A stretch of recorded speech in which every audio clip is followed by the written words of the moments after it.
Welcome to Teja TV news. Yadadri Bhuvanagiri జిల్లా రామన్నపేట మండలం లక్ష్మాపురం మీదుగా వెళ్తున్న మూసీ ఎడతెరిపి లేకుండా అకాల వర్షాలకు ఉప్పొంగుతూ బ్రిడ్జిపై నుండి మూసీ నీరు ప్రవహించడంతో రామన్నపేట వేములకొండ రవాణా మార్గానికి అంతరాయం ఏర్పడింది. పోలీసులు భద్రతా ఏర్పాట్లను కట్టుదిట్టం చేశారు. ఈ సందర్భంగా రామన్నపేట ఎస్ఐ డి నాగరాజు మాట్లాడుతూ మూసీ పరివాహక ప్రాంతంలో ఉన్నటువంటి ప్రజలు అప్రమత్తంగా ఉండాలని, ఎవరూ కూడా బ్రిడ్జిపై నుండి రాకపోకలకు సాహసించవద్దని ఈ సందర్భంగా అన్నారు.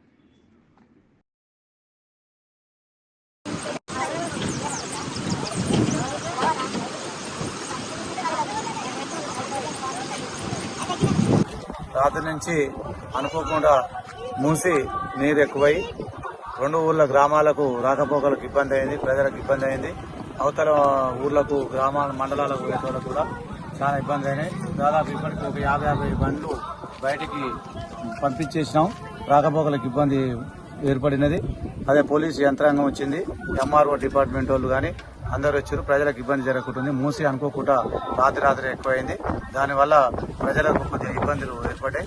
కాబట్టి ఈ వంతెనను నిర్మాణం చేసి పెద్దగా బ్రిడ్జి నిర్మాణం చేయాలని ప్రభుత్వాన్ని మేము కోరుచున్నాం.